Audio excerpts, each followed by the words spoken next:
There we go. Okay, can you hear me now? Yes, we can hear you. Thanks. Great, thank you. First of all, thank you for holding this workshop today, deeply focusing on California's massive housing shortage, which is even worse in the coastal zone and doing deep harm to our state. The legislature and the governor and many local communities are working very hard to tackle the crisis. Sadly, and I'm going to be blunt here because I think we need to be in public discourse, the commission is all too often an impediment to solving this crisis. I'm just being blunt. By delaying and at times effectively blocking new housing in the coastal zone or otherwise interfering with good and carefully negotiated projects in ways having nothing to do with coastal resources. I want to stress to you the deep frustration by numerous members of the California legislature about the commission's approach toward and at times obstruction of new housing. Just yesterday, the commission interfered in what I think and others think in an extreme and unreasonable way with a 25% affordable project in Santa Monica, despite pleas from environmental champion Senator Ben Allen not to do so. The project is now more expensive. You listed that today as an approved project. Yes, it was approved, but it has been harmed and undermined. The commission and its staff at times inject themselves into housing decisions having nothing to do with coastal resources and everything to do with housing policy that is contrary to where the state has set its housing policy, including in urbanized areas like Western San Francisco and downtown Santa Monica and downtown Santa Cruz. The commission at times makes demands that have nothing to do with housing policy, such as demanding higher level percentage of affordability than local authorities and experts have determined appropriate.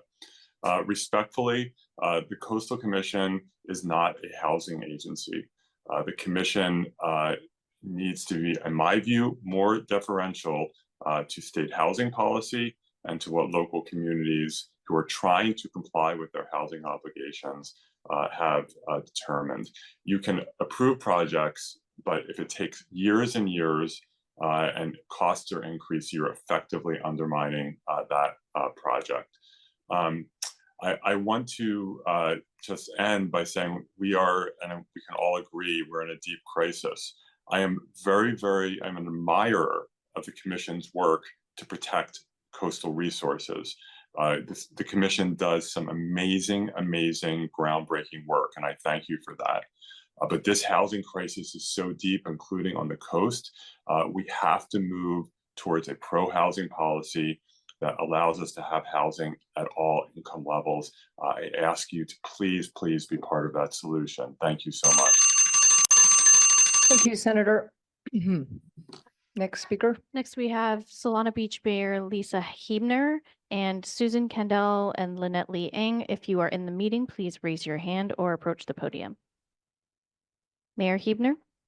Thank you. I'm Lesa Heebner, and I'm the mayor of Solana Beach, a city of just 3.4 square miles, which is entirely in the coastal zone. We are already 52% multifamily, have a certified housing element, having zoned for all our RENA numbers, implemented policies to encourage affordable housing, including a 15% inclusionary, and reviewed and approved many housing projects, including a maximum density bonus project now being built. I'd like you to know what we're seeing on the ground. The good news is that we are seeing proposals that include some affordable units. The not so good news is that the vast majority of these projects are replacing naturally occurring affordable housing units, or NOAA, highlighting a big issue on the coast. We're actually losing affordable units because of the loss of NOAA homes, and because of this, we're losing our diversity. We are losing working class people, seniors, and people of color. These new luxury units do further damage to our communities.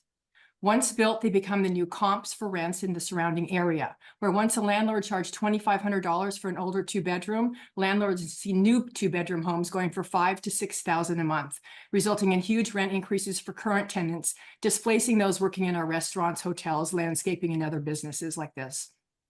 Please understand that luxury housing on the coast will not become affordable for decades, if ever. The new units we're producing are $2 to $3 million townhomes and 5 to 6K per month apartments, and it will be a long time before they come down to affordable levels. So we in the coast are stuck. We want affordable housing, but we are net losing affordable housing. We zone, we make policies to encourage, we review and approve, which is all cities can do because as a reminder, cities don't build housing, but we are losing more affordable housing than we're gaining. Our land prices have gone up because the housing bills allow more square footage on each lot. All rents are rising because the new luxury units become the new comps. NOAA units are being demolished, displacing lower income community members, and new projects have very few affordable units. Plus, now with SB 423, which changes RENA from a planning process to a mandate to produce. With 423 removing the coastal exemption and the futility of most cities getting half their RENA numbers built in the next couple of years, the entire coastal zone will be without oversight to protect coastal resources, access to the beach, and coastal views. This is not a good situation. Commissioners, please recognize that most developers don't care about the coast or affordable housing like we do. They want profits and they'll come a lot easier without oversight, and that is scary. Please don't give our coastline to developers with the thought that you're helping the affordable housing crisis. It's not working here. We need different solutions. Stand firm on height limits on coastal access, parking requirements, and view protection.